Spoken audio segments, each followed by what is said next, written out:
Selamat pagi, siang, dan malam teman-teman sekalian dan tim dosen. Perkenalkan nama saya Shania Dwi Melianti. Saya akan mempresentasikan mengenai pengalaman saya menjadi Product Associate di Arvis. Untuk periode kerja praktik yang saya lakukan, yaitu dimulai dari tanggal 21 Juni hingga 21 September 2021. Untuk presentasi kali ini akan terdiri dari beberapa konten, yaitu dimulai dari proses pencarian kerja praktik, kemudian informasi tempat, kemudian pekerjaan yang saya lakukan, kemudian hasil yang dikerjakan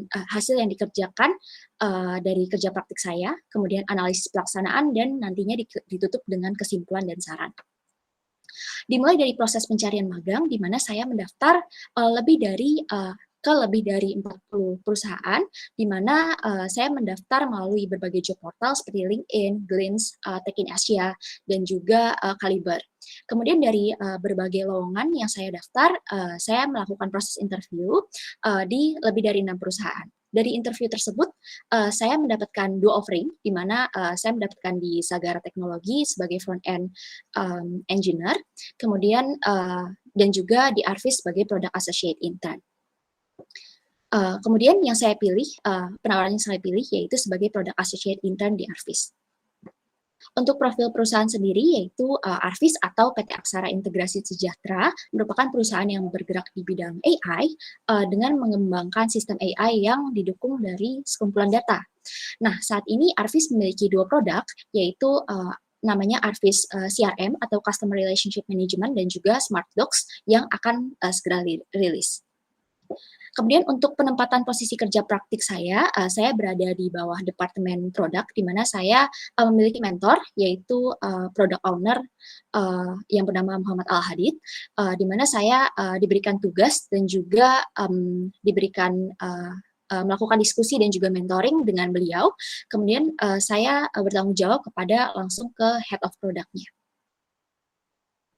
Kemudian deskripsi pekerjaan yang saya jalankan, di mana saya berkontribusi pada 3 produk, yaitu di Arvis CRM, kemudian Arvis Implementation, dan juga Arvis Optimization and Maintenance. Di ketiga produk tersebut, saya melakukan tahap planning dan juga dan implementation, di mana saya melakukan ideation dan juga wireframing untuk fitur-fitur yang ada di product implementation dan juga AOM. Kemudian dari ideation dan wireframing tersebut, saya menyusun dokumentasi produknya, dan juga yaitu dengan membuat PRD dan juga IRD untuk product implementation dan juga AOM. Selain dari 2 produk tersebut, saya melakukan implementasi yaitu internal testing untuk produk Arvis CRM sebelum di-testing langsung ke user dan dirilis. Kemudian yang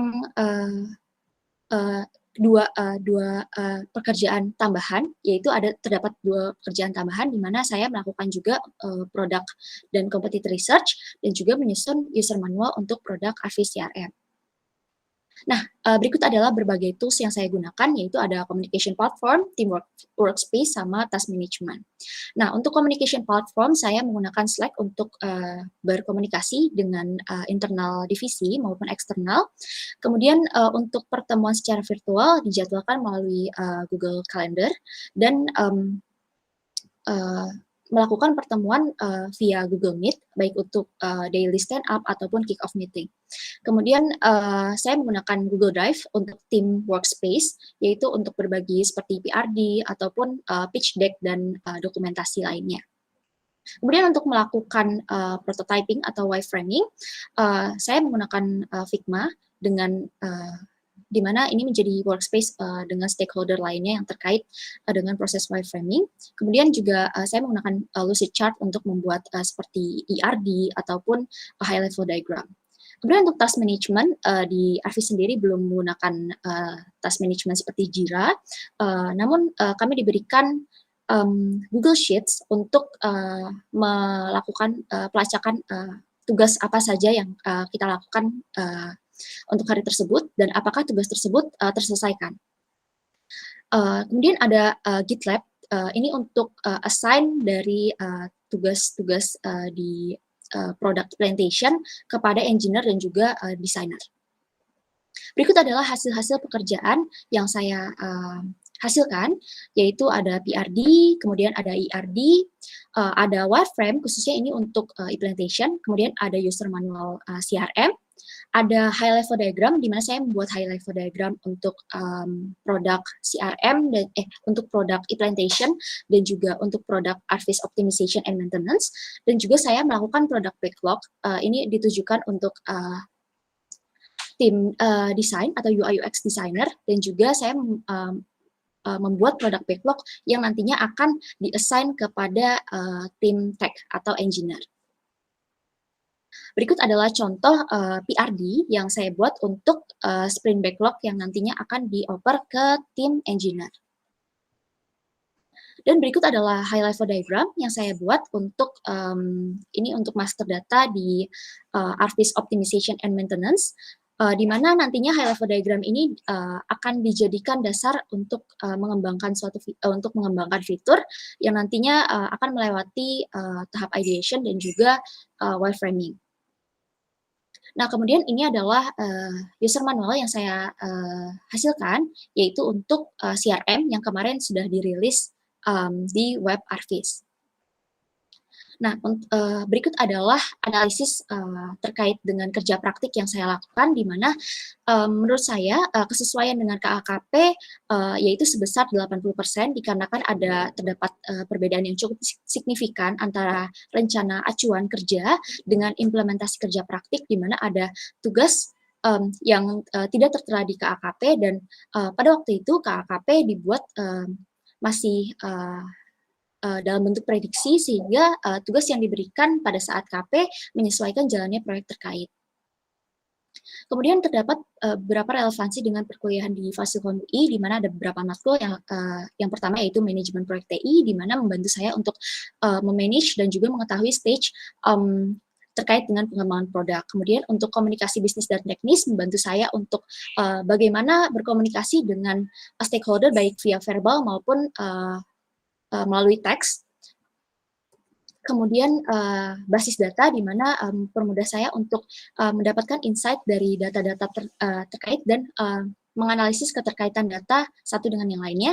Kemudian ada analisis perancangan sistem informasi, di mana membantu saya untuk menganalisis dari requirement menjadi fitur, dan juga sistem interaksi, di mana saya membantu saya ketika melakukan wireframing. Kemudian terdapat beberapa kendala yang saya rasakan, di mana yang pertama yaitu tidak mendapatkan akses dokumen. Namun kendala ini bisa terselesaikan dengan saya menghubungi pihak stakeholder yang memiliki akses ke dokumen yang dibutuhkan. Kemudian yang kedua yaitu adanya kesulitan untuk mengerti proses bisnis industri kelapa sawit, di mana proses bisnisnya cukup kompleks dan tidak familiar, namun bisa diselesaikan dengan diskusi dengan product owner, yaitu terkait dengan proses bisnis, keterkaitan data, dan juga istilah-istilah yang sulit. Kemudian untuk kesimpulan dan saran, ya ini ada saran untuk perusahaan dan saran untuk Fasilkom UI, di mana saran untuk perusahaan sendiri yaitu untuk Arvis untuk membuat skop dan deskripsi pekerjaan yang jelas sehingga dapat terlihat kira-kira apa yang akan dikerjakan untuk intern. Kemudian menggunakan tools untuk task management yang diberikan kepada intern. Kemudian untuk saran dari untuk Fasilkom UI sendiri yaitu memberikan informasi terkait dengan alur kerja praktik lebih awal sehingga mahasiswa dapat lebih bersiap-siap. Kemudian menyelenggarakan sosialisasi dari jauh hari sehingga penyelenggaraan kerja praktik lebih jelas dan lebih sesuai. Sekian kira-kira yang dapat saya sampaikan. Mohon maaf apabila terdapat kesalahan kata maupun hal yang mungkin kurang jelas. Sekian yang dapat saya sampaikan, kurang lebihnya mohon maaf. Terima kasih atas perhatian teman-teman dan tim dosen sekalian.